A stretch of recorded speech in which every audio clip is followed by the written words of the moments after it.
Good afternoon, traders. I hope you are all doing well, trading well.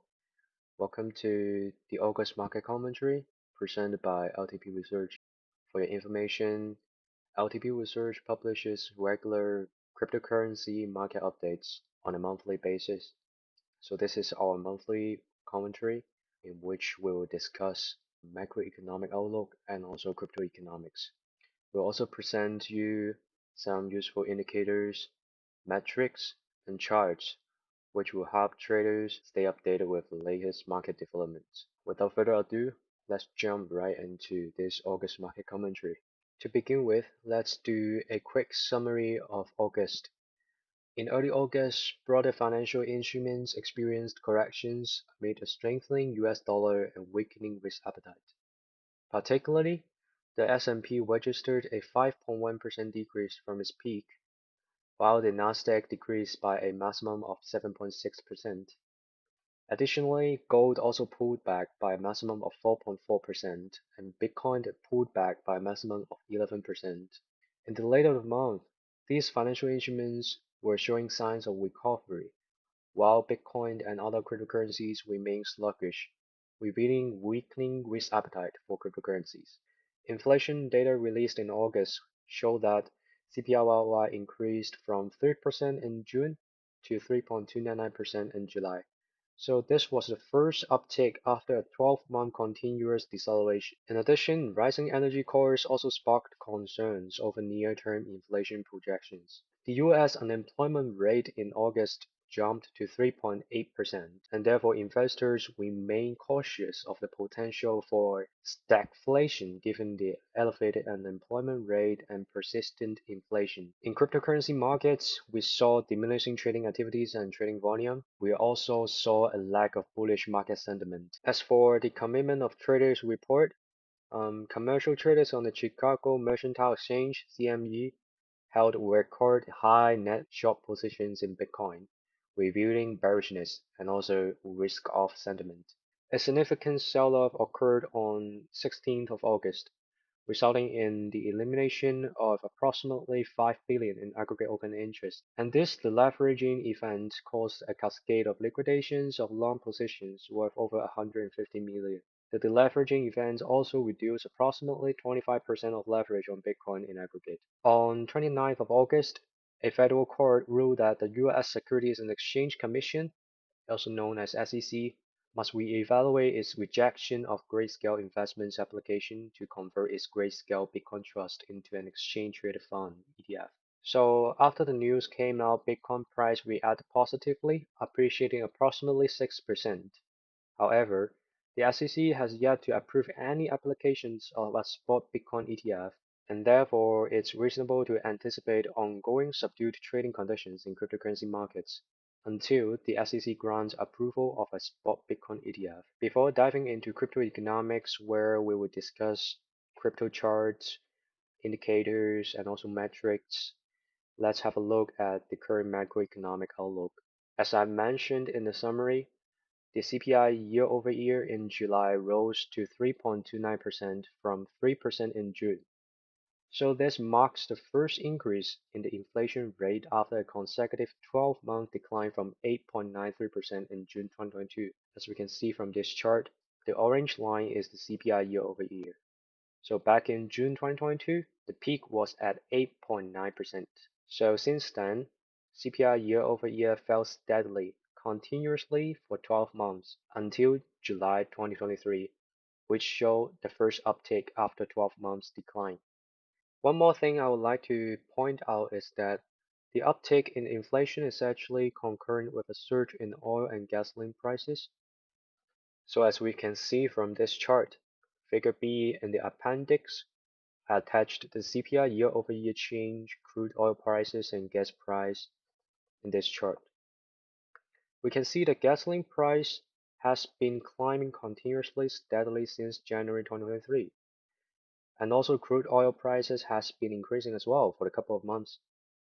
And therefore, the near-term inflation projection might have to be readjusted accordingly due to high energy costs.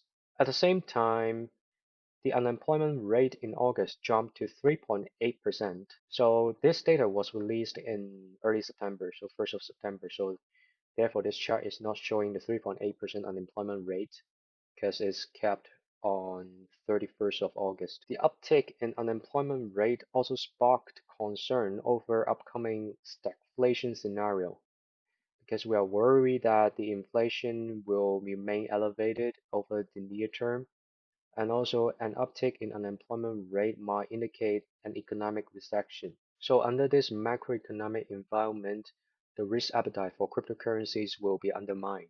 Another thing I want to point out is that long-dated treasury security yields, as we can see from this chart, we have a red line indicating the 10-year yield, the light blue line indicating the 30-year yield, and also the green line indicating the 20-year yield. The long-dated treasury security yields climbed up steadily and also continuously over a couple of months and have broken their previous highs recorded in November 2022.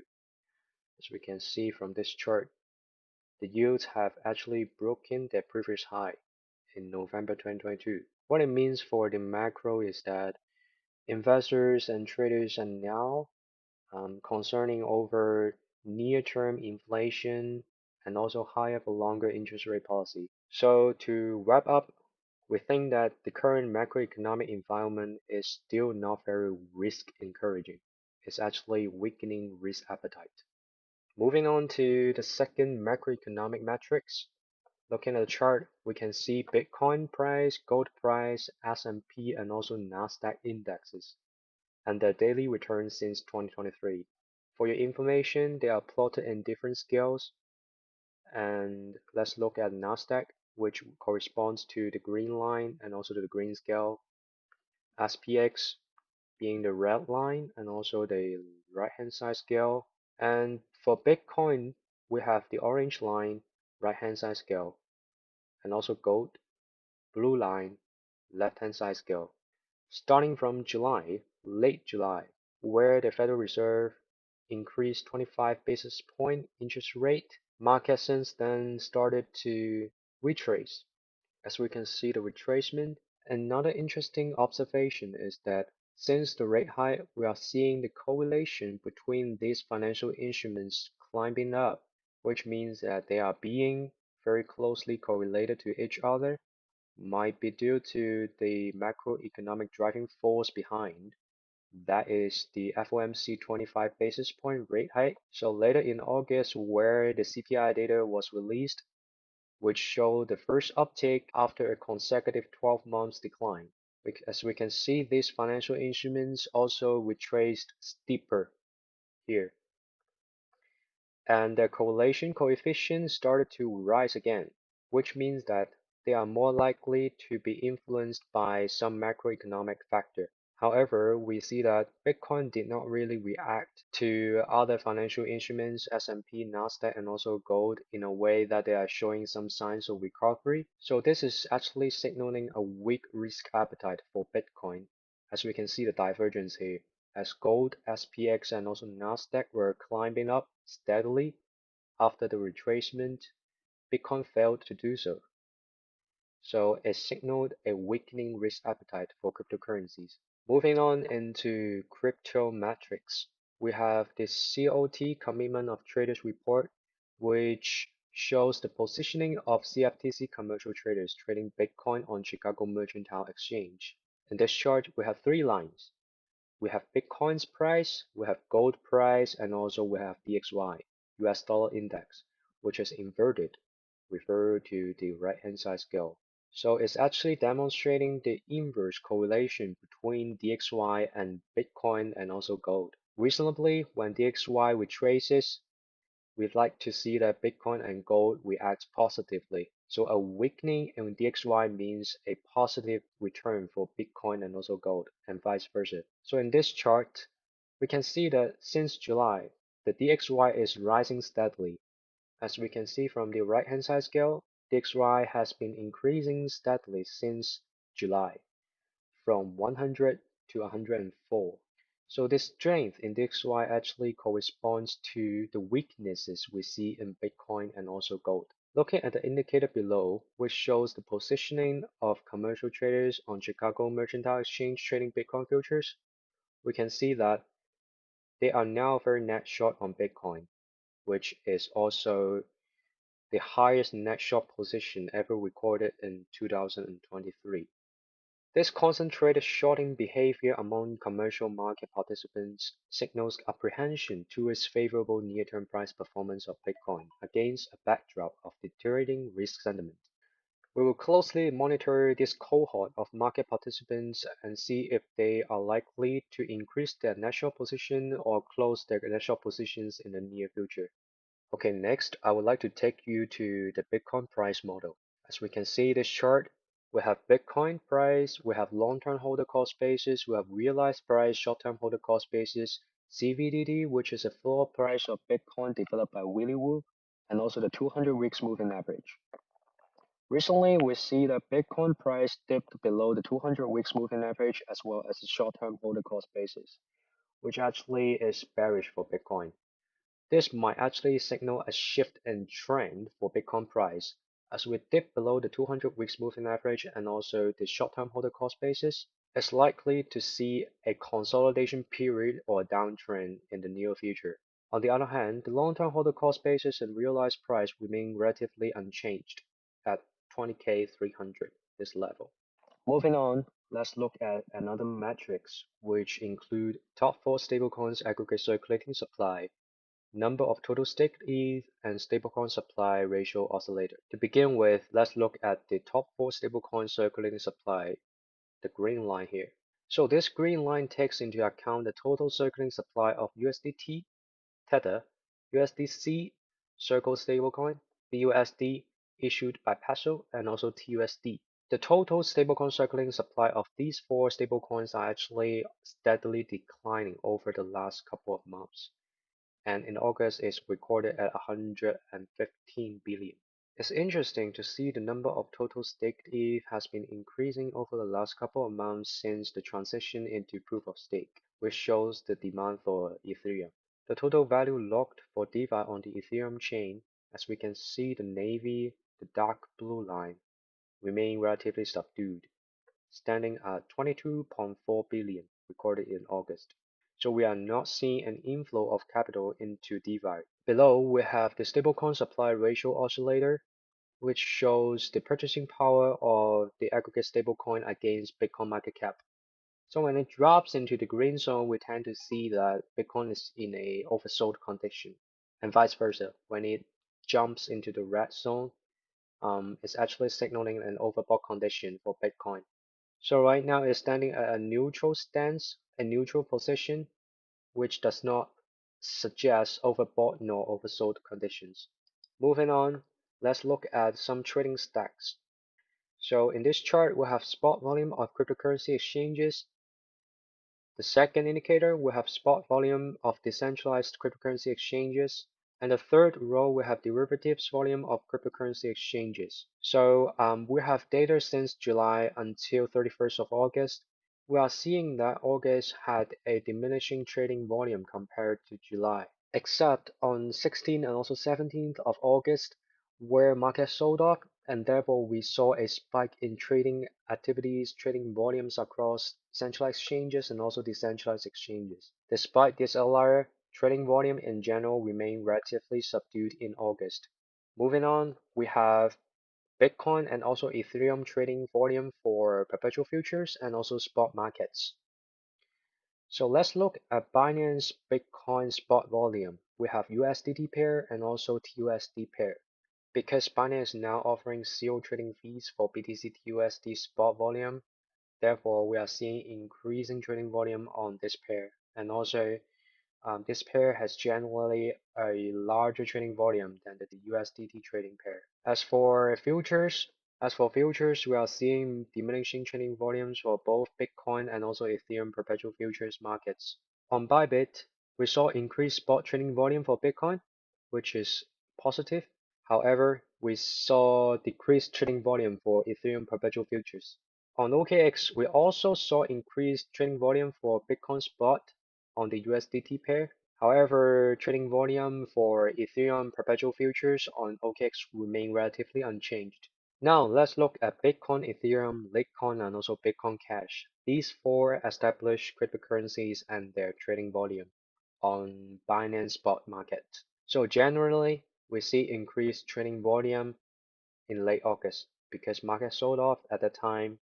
However, we see subdued trading volume for Litecoin and Bitcoin Cash. What it shows us is that trading activity is concentrated on Bitcoin and also Ethereum markets. For altcoins, we see less trading volumes. In the beginning of August, the annualized volatility of Bitcoin and Ethereum reached its lowest point in 2023, as we can see here. On 15th of August, for Bitcoin and Ethereum, their annualized volatility dropped to the lowest.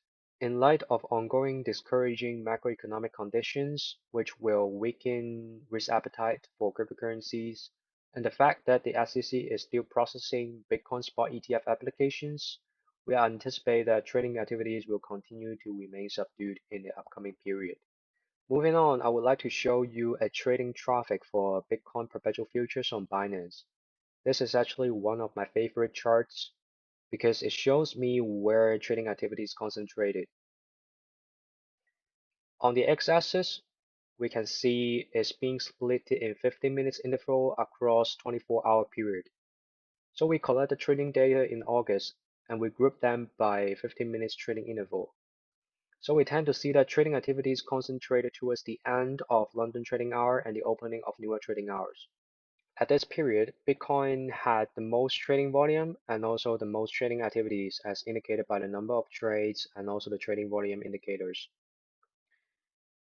During this period, also see increased price displacement in Bitcoin. So it's very reasonable because of higher volatility, higher liquidity, more number of traders, and leading to an increased displacement in Bitcoin price. Let's look at this metric which shows Bitcoin price DXY inverted, aggregated open interest, long-short liquidation, and funding rate.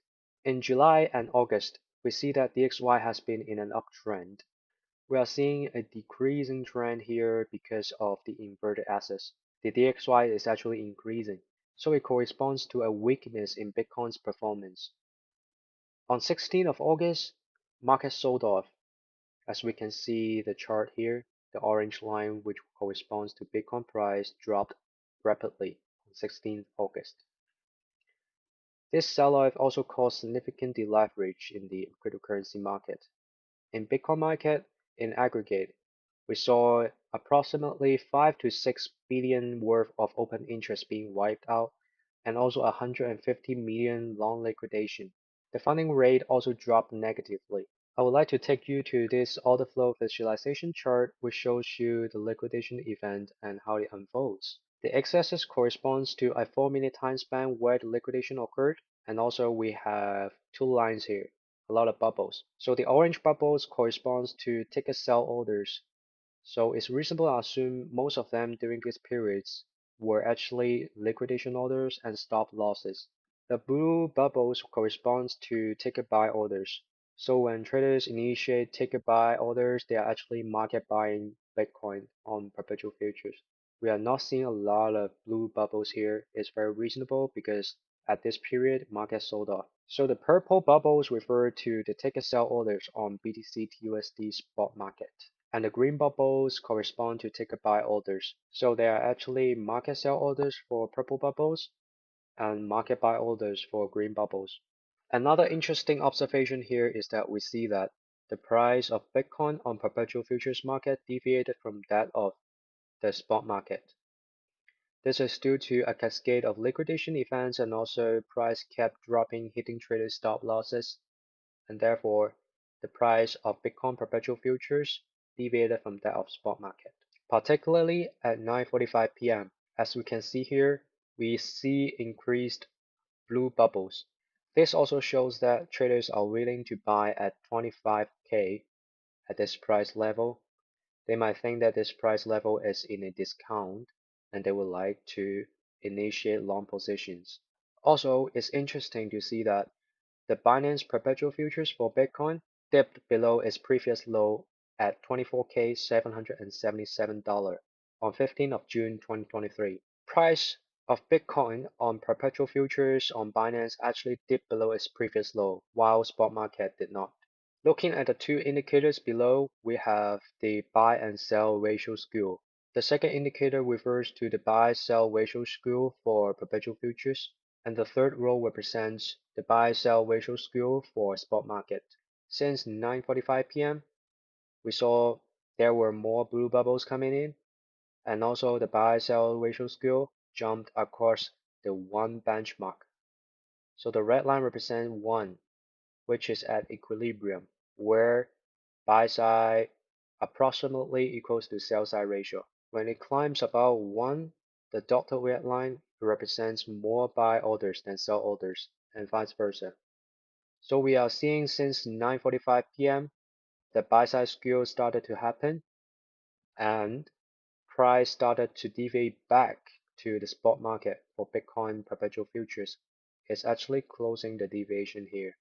We also have a order flow visualization for Ethereum perpetual futures and also spot market on Binance.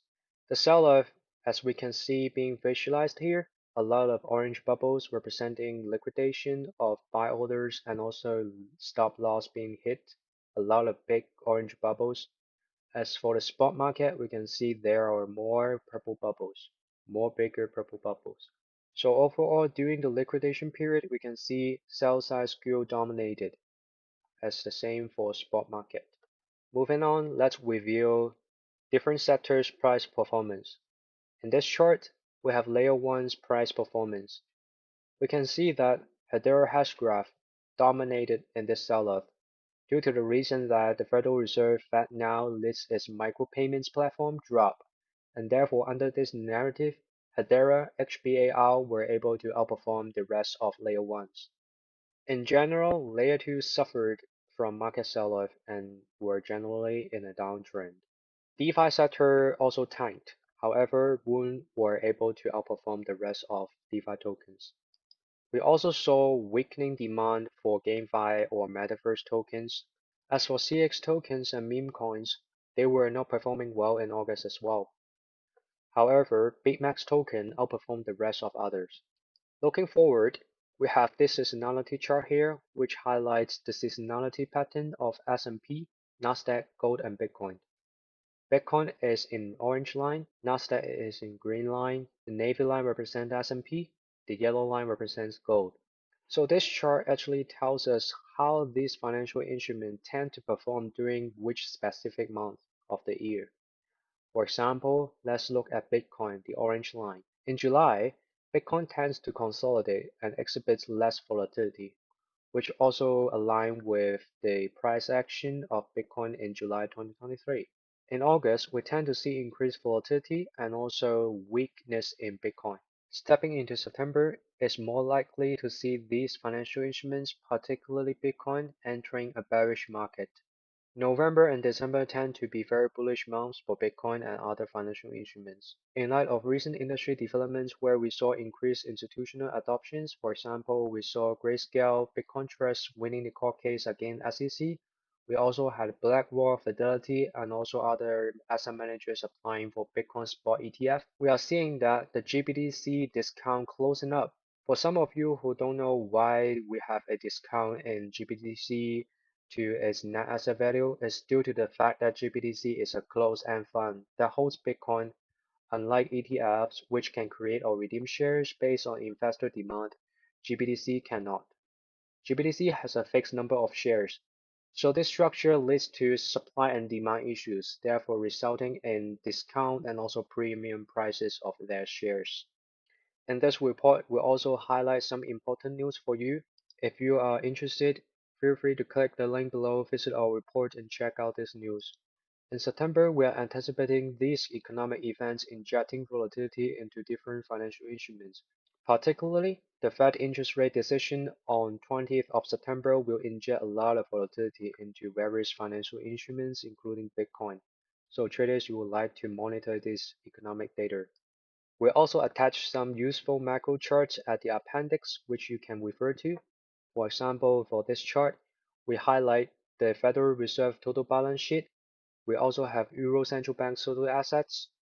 we can see that these two lines, orange line and green line, they are decreasing due to the fact that the Euro central banks and also the Federal Reserve have been adopting a QT program. On the other hand, we see the blue line decreasing. The blue line represents the reverse repurchase agreements, also known as RRP. This one is actually a risk-free overnight investment instrument offered by the Federal Reserve. Currently, they have a yield of 5.3%. We are seeing it decreasing over the last couple of months because the short-term treasury yields are offering higher yields than the reverse repo, and therefore we are seeing money coming out of reverse repo and coming into the treasuries. So we can see the TGA building up due to the fact that the money from the reverse repo transferred to treasury securities. We already walked you through this chart, which include CPI year-over-year change, crude oil prices, and gas price. The last chart in the appendix is the Bitcoin liquidation heat map provided by Highblock Capital. It's very useful for traders to gauge liquidity zones. For example, below market price, we see a lot of liquidity lying below 22K to 20K, where a cascade of liquidation might happen if price dips below this zone. Vice versa, we also see a lot of liquidity lying above market price at 33K to 35K. So interpreting this chart, if price dips below this zone, we are going to see cascade of liquidation of long positions, which will induce volatility and also provide liquidity for the other counterparty. If price pulls up to 33K to 35K, we can anticipate a lot of short orders being liquidated and they will provide liquidity for the other counterparty. So that's it for the August market commentary. Thank you for your time. Thank you for sitting with me going through this market commentary. I hope you get something out of it, and I hope it's being helpful and insightful for you traders and investors. For more information, feel free to check us out in the links below. So that's it. I hope you guys enjoyed it, and until I see you next time, trade well.